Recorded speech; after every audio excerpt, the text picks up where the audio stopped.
आ रही है IDBI bank को लेकर। आईडीबीआई बैंक का जो विनिवेश का मुद्दा है काफ़ी समय से पेंडिंग है। सरकार, एलआईसी उसकी यही निवेशक हैं। तो देखते हैं कि क्या इसको लेकर खबर आ रही है। हमारे सहयोगी प्रकाश प्रियदर्शी हमारे साथ जुड़ गए हैं। प्रकाश, एक अरसा बीत गया आईडीबीआई बैंक के विनिवेश को लेकर अपडेट सुनते हुए। बताइए नया क्या आया है और क्या थोड़ा प्रोसेस जो है स्पीडअप होता हुआ नजर आ रहा है?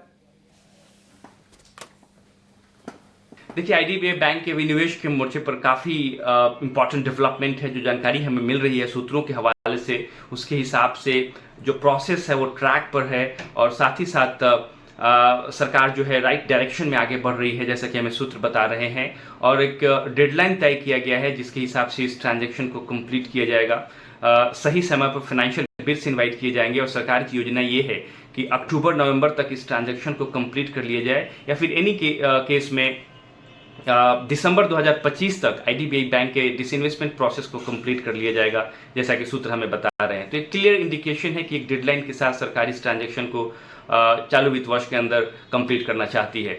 इसके अलावा इस बात की भी जानकारी मिल रही है कि पीएसयू बैंक जो है चालू वित्त वर्ष के दौरान करीब 45,000 करोड़ रुपए मार्केट से रेस करेंगे क्यूआईपी के जरिए। इनफैक्ट एसबीआई इसमें से 20,000 करोड़ रुपए रेस करेगी क्यूआईपी के जरिए। प्रोसेस की शुरुआत जल्द होगी। डीएफएस को एलआईसी ओएफएस के लिए अप्रूवल पहले से ही डीएफएस ने पहले ही अप्रूवल दे दिया है और दीपम इस प्रक्रिया को जल्द शुरू करेगी। इसके अलावा एक और इम्पॉर्टेंट डेवलपमेंट है कि सरकार बैंकिंग सेक्टर के पॉइंट ऑफ व्यू से, एनबीएफसीज के पॉइंट ऑफ व्यू से क्या फ्यूचर रोड मैप तैयार कर रही है। सूत्र हमें बता रहे हैं कि योजना ये है कि करीब करीब 2047 तक योजना ये है कि जो ग्लोबली टॉप 10 बैंक्स हैं उसमें इंडियन बैंक कम से कम 2-3 हो। इसको लेकर योजना तैयार की जा रही है, क्योंकि इंडियन इकोनॉमी बढ़ रही है और उसके डिमांड के हिसाब से देश में बड़े बैंक होने चाहिए। कम से कम 2-3 ऐसे बैंक हो जो टॉप 10 ग्लोबल बैंक में शामिल हो। उसको लेकर सरकार क्लियर है। साथ ही साथ जो एनबीएफसीज हैं, जो लार्ज एनबीएफसीज हैं, उनको बैंकिंग लाइसेंस मिल सकते हैं। इस प्रक्रिया की शुरुआत होगी। इनफैक्ट एनबीएफसी ये चाहते हैं कि उन्हें बैंकिंग लाइसेंस मिले कुछ शेयर होल्डिंग नॉर्म्स में रिलैक्सेशन के जरिए, लेकिन वो किस फॉर्म में हो सकता है, क्या हो सकता है, इस पर औपचारिक डिस्कशन की शुरुआत होगी। और जो न्यू बैंकिंग लाइसेंस होंगे वो एनबीएफसीज और स्मॉल फाइनेंस बैंक्स के जरिए दिए जा सकते हैं। ठीक है, बहुत शुक्रिया प्रकाश आपका। तो एक इम्पॉर्टेंट ये जानकारी कि इस साल आईडीबीआई बैंक का विनिवेश हो सकता है और ऐसी खबरें आ रही हैं कि अक्टूबर तक इस प्रक्रिया को पूरा कर लेना चाहती है सरकार। आपको बता दें कि करीब 2.5 साल पहले सरकार ने ईओआई यानी कि एक्सप्रेशन ऑफ इंटरेस्ट मंगाए थे और सरकार इसमें मैनेजमेंट कंट्रोल भी ट्रांसफर करेगी आईडीबीआई बैंक में और अपना करीब 30% हिस्सा।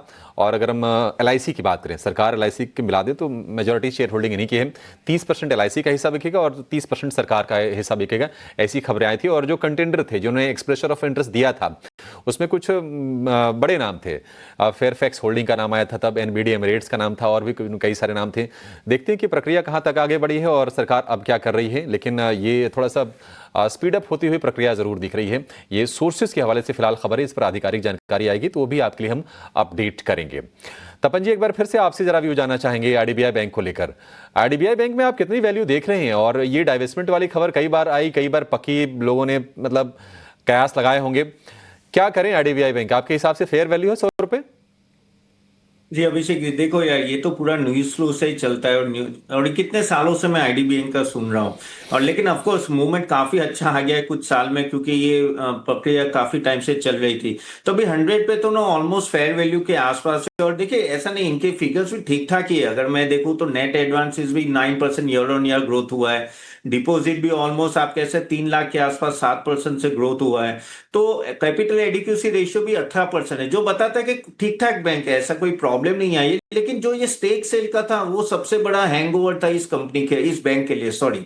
तो अगर वो हैंगओवर जाता है तो ऑफकोर्स ये बैंक के लिए अच्छा है। लेकिन क्योंकि पास्ट हिस्ट्री ऐसी रही है कि जब तक होगा नहीं तब तक क्या बोले, तो क्या होता है कि एक नेगेटिव न्यूज फ्लो भी आ गई वापस कल उठ के 1-2 वीक के बाद, तो ये वापस स्टॉक नीचे गिर जाएगा। तो मेरे हिसाब से ये स्टॉक इस लेवल पे जहां अभी खड़ा है तो नया इन्वेस्टमेंट तो नहीं करना चाहिए, क्योंकि न्यूज फ्लो है। हाँ, अगर आपके पास आईडीबीआई बैंक है ऑलरेडी होल्ड करे, I think one should wait, क्योंकि अगर ये न्यूज फ्लो अगर कंफर्म हो गई और आगे जाके स्टेक से होगा तो यहां से भी आपको 15-20% और ऊपर शायद नो अपसाइड दिख सकता है। आईडीबीआई बैंक को लेकर ये व्यू हो गया। आई लिटर वाला